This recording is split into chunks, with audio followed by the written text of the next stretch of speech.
il est temps d'aller vraiment gamble, d'aller mettre les sous au milieu, d'aller stabas. Hugo, faut que tu remontes le score. Comment ça? Bah, Moi je suis à la traîne. t'es à la traîne de fou. Je suis en Là, retard. c'est ton Là, je suis en moment pour retard. briller. C'est mon moment de briller. C'est ton moment de briller. Parce que là, il faut bien jouer. Là, il T'as faut pas bien droit à jouer. l'erreur. Tout a un prix dans la vie.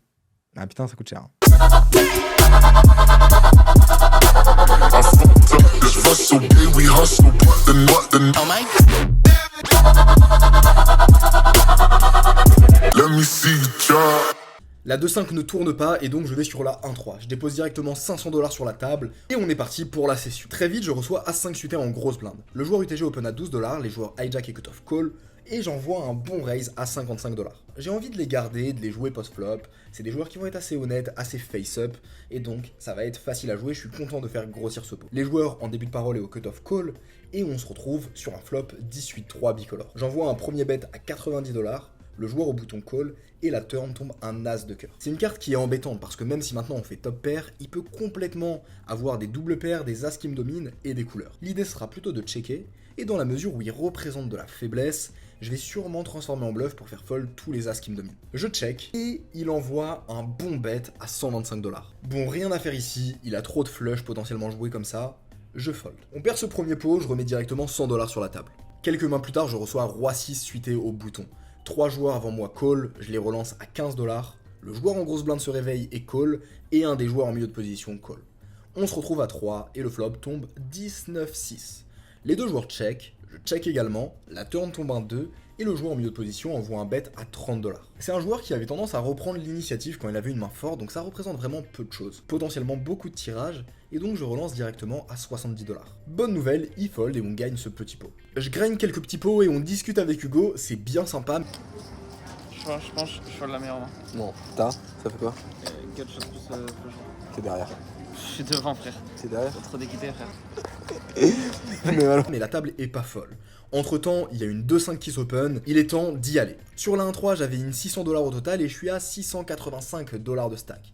Et donc, je prends l'option de remettre 115$ de plus pour avoir 800$ de stack sur la 2-5. La table est vraiment belle, on a deux gros joueurs récréatifs qui en foutent partout, et le reste des joueurs sont assez serrés, assez faciles à jouer, de quoi se régaler. De mon côté, après avoir joué 1 heure en 1-3, il s'est absolument rien passé. Je finis à moins 14$ et on décide directement d'aller sur la 2-5. On dépose 800$ et ça va être le début des hostilités. Rapidement, je découvre un beau Roi 9 suité au bouton. Il y a le joueur au cutoff qui call. Je vais tous les jours le relancer. On va être en position avec notre beau Roi 9 suité. Je relance à 20$. Il y a le joueur en big blind qui est une belle baleine qui call, et le joueur au cutoff également. On se retrouve donc à 3 sur un flop 7-7-5, qui est un très bon board, certes pas pour notre main, mais qui a très peu touché les deux ranges de mes adversaires. Le joueur en BB check, le joueur en cutoff check également, et ici je vais commencer à mettre mon bluff en place. Je mise 40$, le joueur en BB call et le joueur en cutoff fold. On se retrouve sur une turn qui est un valet, le joueur en BB check, et ici c'est une très bonne carte parce qu'elle connecte pas la range de mon adversaire. J'estime que des mains comme valet 9, valet 8, valet 10, tout ce type de main aurait fold au flop et donc qui connecte beaucoup moins sa range. Je mise 110$ et rapidement il fold. On gagne ce premier pot, ça fait plaisir, mais on n'a pas le temps de souffler, qu'on enchaîne directement avec un beau roi 10 off au hijack. Il y a une straddle à 10$, c'est pourquoi je relance à 30$. Le joueur en straddle défend sa straddle et on se retrouve en heads up sur un flop 9-5-3 avec un tirage couleur. Ici encore une fois, pour notre main, c'est pas un très bon board. Maintenant c'est un très bon board, étant donné que mon adversaire ne va pas très bien connecter ce flop. Je mise 40$, il call, turn, dame. Bah écoutez, magnifique, encore une fois une montante, il check, et ici à nouveau je mise 100$ et il fold.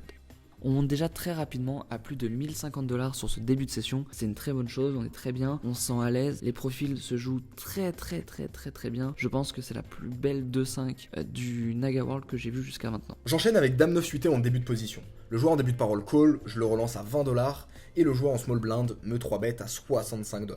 Un pot 3 bet en position contre un joueur pas très compétent, ça ne se refuse pas.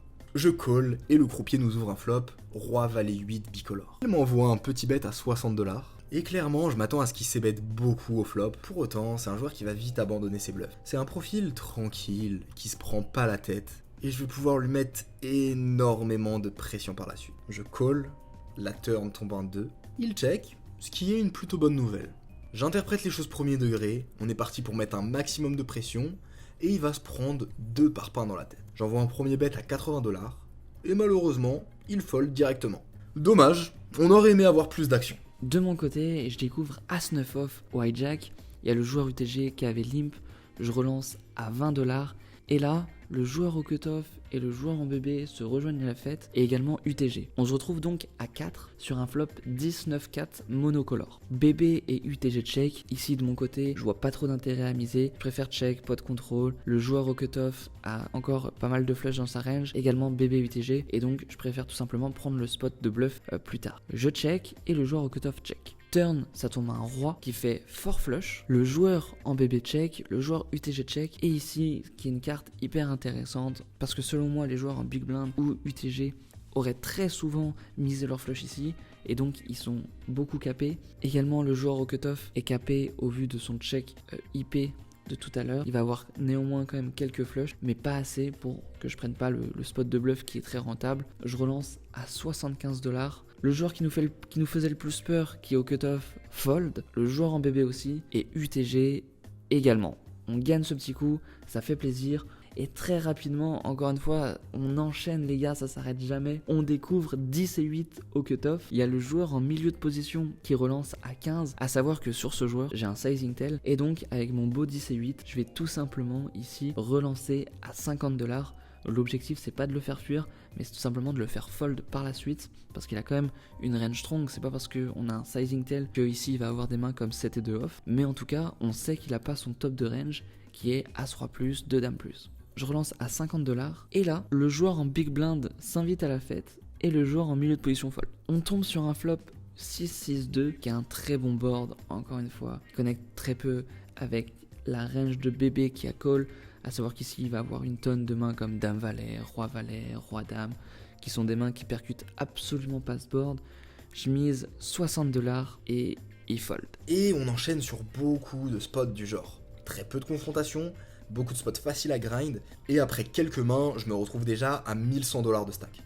On continue dans cette direction, je reçois Roi 18 au hijack, il y a un beau Mississippi à 10$, le joueur en grosse blinde open à 30$, et ce qui est cool c'est qu'ils ont des sizing souvent assez face-up, parce qu'il y a des gros fiches sur la table, et donc quand ils ont des mains fortes, ils open très très cher pour value les joueurs récréatifs. Pour ces raisons, je lui envoie un bon raise à 100$. Il call, et on se retrouve en heads up sur un flop à 7-3 bicolore. J'envoie un bet à 75$, et il fold.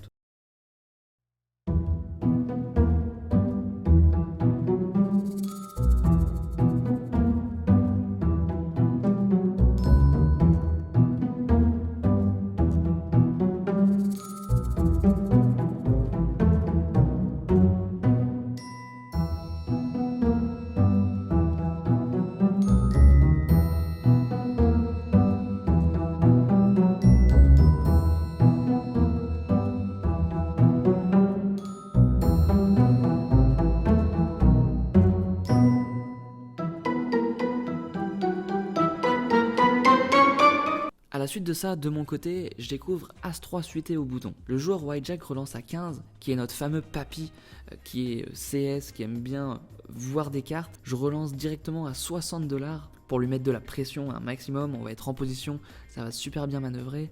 Il call, on tombe sur un flop Roi 8-4 avec un tirage couleur.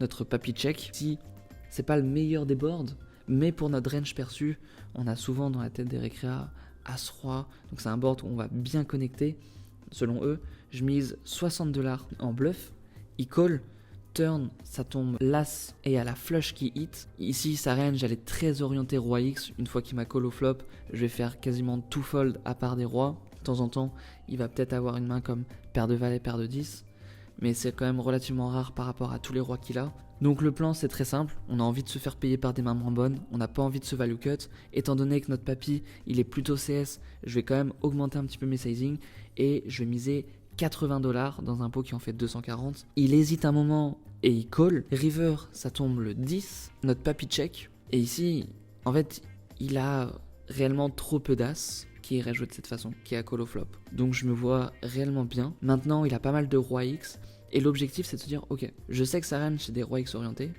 quel sizing il faut que je fasse pour les faire call. Parce que si je les fais fold, c'est catastrophique. Les fois où de temps en temps il va avoir une main comme As-8 qui aura touché à la turn, qui aura pas à raise parce qu'il y aura la flush, et donc il faut vraiment faire un bon sizing pour vraiment ne pas le faire fold. Je mise 50$. Et là, je me dis presque c'est trop cher. Presque c'est vraiment trop cher. Le pot fait quelque chose comme 400, je mise 50, c'est presque un peu trop cher. Il tank, il hésite, il fait la gueule, il est en mode, il souffle, il a envie de call, en même temps il a envie de fold. Il sait que je suis en train de le mille, mais en même temps il est curieux le papy. Et il finit par balancer son jeton de 100 pour payer. Je retourne mon As-3 suité, il regarde mes cartes, il regarde le board, il attend littéralement 10 secondes pour être sûr qu'il batte pas ma main, et finalement il mug. On gagne ce pot, ça fait plaisir. À la suite de ça, je découvre 10 et 5 suités encore contre le joueur en milieu de position qui est un petit vieux avec pas mal de sizing tel. Encore une fois, je vois de la faiblesse dans son sizing. Je prends le spot de 3 bêtes et je relance à 70. Tout le monde fold, ça revient à lui et également il décide de fold à nouveau. Littéralement la main d'après, je découvre As-Roi suité en small blind. Le joueur en milieu de position, ce fameux reg, open, encore une fois avec son size weak. Le joueur au hijack qui est un papy un peu fou CS qui nous fait bien plaisir d'être à la table call. Et là on continue. Ce que je me dis c'est que bon, à un moment donné quand même ce mec il va bien se dire ok, il m'a relancé pré-flop 4 fois sur 5. À un moment donné je vais peut-être me défendre. Je relance à 70$, le même sizing que j'avais fait avec le 10 et 5 suité. Malheureusement le joueur en milieu de position continue de fold et le papy call. On se retrouve donc en heads up sur un flop roi 8 avec un tirage couleur. Ici c'est un board magnifique, on vient de faire brelan flopé. Je mise 40$, je fais vraiment tout petit pour garder une range extrêmement large. Il call, turn, ça tombe le valet, et ici on va aller value les mains comme As-Valet, Dame-Valet, principalement également des mains comme Roi-Dame. On va commencer à faire cross sur le pot pour jam facilement river. Je mise 160$, et malheureusement il devait être sur une petite paire de 3, paire de 6, une main comme ça, et il finit par jeter sa main. Ah, la table est trop facile. Après un long moment à me régaler et gagner tous les petits pots, je reçois une paire de 3 en small blind. Il y a une option à 10, le joueur en début de parole open à 30$, les joueurs au cutoff et bouton call, et j'ai pas forcément de sizing tel sur le joueur en début de parole. Pour autant post-flop les joueurs sont super honnêtes, et donc pour ces raisons je call dans le plan de très probablement bluffer river, ou potentiellement de toucher un beau 3. Je call, le joueur en option call, et on se retrouve à 5 sur un flop qui n'est nul autre que Valet 10-3 Rainbow. On fait brelan sur un board bien sec, c'est magnifique. C'est des joueurs assez scary, j'ai l'impression que si je reprends l'initiative, je peux leur faire peur, donc je suis assez content qu'ils mettent de l'argent de même. Je check, malheureusement tout le monde check, la turn tombe un 5, et il y a quand même des mecs qui sont un peu chauds, qui respectent contre les bêtes, mais pour autant qui font des trucs un petit peu fous contre les checks. Pour ces raisons, j'ai vraiment envie de check et de les laisser mettre de l'argent dans le pot. Je check, et le joueur en option décide de faire all-in. Tout le monde fold jusqu'à moi, il a entre 250 et 300$ de stack. Bon, j'ai un call assez facile, j'envoie les sous au milieu. Le croupier retourne un 6 sur la river, et notre cher camarade retourne 4 et 5 suités. Waouh. Décidément, il a paniqué et il est complètement parti en couille. C'est bien ce que je vous disais, VS check, ça a tendance à faire des dingueries ici. Je gagne ce gros pot et je monte autour de 1500$ de stack, c'est une régalade. Je joue quelques mains et je me rends compte que je suis dans une situation magnifique parce que j'ai le joueur récréatif à ma droite, je peux l'isoler et le faire fold facilement post-flop, il y a des belles options. Je peux vraiment jouer mon jeu et il n'y a personne qui m'embête sur la table. Juste après ça, je reçois Dame 7 suité au cutoff. Le joueur en début de parole call, je le relance à 20$, il call, et on se retrouve en heads up sur un flop 10-9-5 bicolore. Ce petit fou, il reprend l'initiative et mise 30$ alors qu'il lui reste que 120$ au total. J'ai un beau tirage couleur donc je vais pas fold, et il y a quelques probabilités qu'il fasse juste un arrachage en bluff, donc je fais all-in pour ses 117$ au total. Il call, la turn tombe la doublette du 5, et la river tombe la triplette du 5 qui fait rentrer la flop. Malheureusement, il retourne roi 9 pour un full qu'il a touché sur le runner, et donc ma flush perd. Bon, enfin un pot perdu, ça me faisait presque bizarre de tous les gagner. Quelques mains plus tard, je reçois As de suité en UTG2. Le joueur en début de parole call, je le relance à 20$, tout le monde fold, et ce petit enfoiré, il me relance à 40$. Ah, je comprends pas trop ce que ça représente. J'ai l'impression que je l'ai juste trop isolé et qu'il est en train de se level et de se chauffer parce qu'il a plus envie de fold contre moi. Mais pour autant, il peut quand même avoir des mains très fortes. Je sais pas vraiment comment jouer, j'ai l'impression que si je call, je vais être dans une situation très compliquée. Je pense que le plus intéressant ici, c'est de le sur-relancer.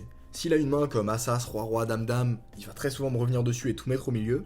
Et s'il a une petite main un peu dégueu qui voulait relancer pour se situer ou simplifier le coup, eh bien au moins, je pourrais l'identifier facilement sur cette range, il va simplement call, et je pourrais lui mettre de la pression post-flop. J'envoie un bon raise à 115$, bonne nouvelle, il call, et on se retrouve sur un flop 9-6-7 bicolore. C'est un joueur qui a tendance à prendre l'initiative quand il touche le flop. C'est un joueur très débutant, très face-up, très lisible. Donc quand il check, eh bien on va pas lui faire de cadeau. On est parti, on prend des jetons et on envoie $160. Il fold et on gagne ce coup. On continue toujours de gratter quelques petits pots, on monte à 1660 de stack. Et rapidement, je découvre une paire de 7 au cut-off. Je relance à $15 et le joueur en bébé me raise à 60. A savoir que le joueur en bébé, c'est Stan. Stan, c'est un mec qui habite au Cambodge, qui a des business dans 2-3 trucs et qui joue au poker, voilà, pour se faire plaisir, pour le kiff. Et donc, c'est vraiment un mec hyper cool.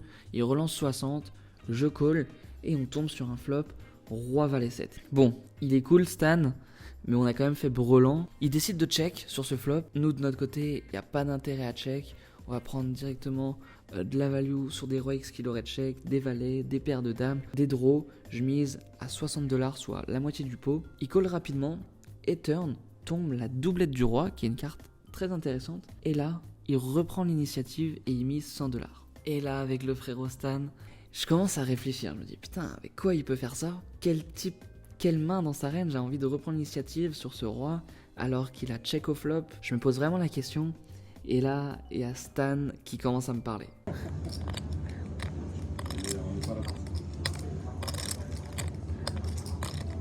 T'as vraiment carré droit?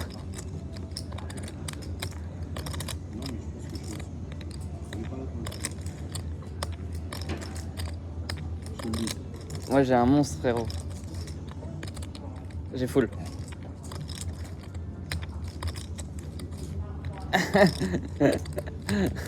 Je suis honnête avec toi. Hein. Je suis vraiment honnête. À la suite de cette discussion, je fais all-in pour les 400 qui lui restent. Bon les gars, je me retrouve à faire full contre le seul mec de la table contre qui il fallait pas faire full. Stan, c'est un mec cool, on a créé du lien, c'est un mec, il est sympa, il est très bonne énergie, il est là pour prendre du plaisir. Et malgré le fait que quand on a une table de poker, en soi, il n'y a pas d'amitié, bah Stan, c'est quand même un mec cool, il a plus besoin que nous de cet argent. Et donc, c'est pour ça que je décide d'être gentil avec lui et tout simplement lui dire, bah vas-y frérot, juste j'ai les papiers et il n'y a pas de souci, je te montrerai mes cartes. Voilà, c'est le petit côté nice comme ça. Attendez, on n'est pas des monstres. Hein. Après cette main, on décide de sit out et je finirai la session à plus $1077 sur cette belle 2-5 qui était magnifique ce soir. Après ça, je reçois Dame Valet dépareillé en milieu de position. Le joueur en début de parole call, comme d'habitude, je relance à $20 et les joueurs au bouton en grosse blinde call et le joueur UTG call. Décidément, tout le monde se tape l'incruste et ils veulent pas me laisser jouer mon petit récréatif favori. On se retrouve à 4 sur un flop 7-4-3 bicolore. Vraiment pas envie de bluffer sur ce genre de board contre autant de joueurs, je check, tout le monde check et la turn tombe un as.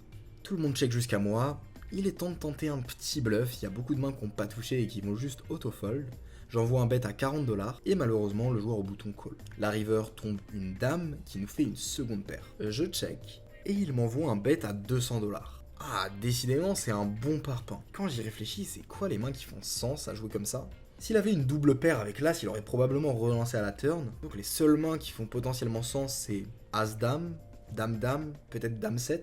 En plus de ça, je bloque une bonne partie des dames et pour autant il peut avoir énormément de tirages ratés dans sa range. Mon cher ami, ça va être difficile de me faire fold là-dessus. On est parti pour ce gros pot, j'envoie les $200 au milieu et malheureusement il me retourne As-Dame dépareillé. On perd pas mal sur ce spot, malgré ça, ça me paraît difficile de trouver un fold. Après ça, je suis assez carded et je percute très peu de flops et je finis cette session avec $1370 de stack, soit $655 de profit au total.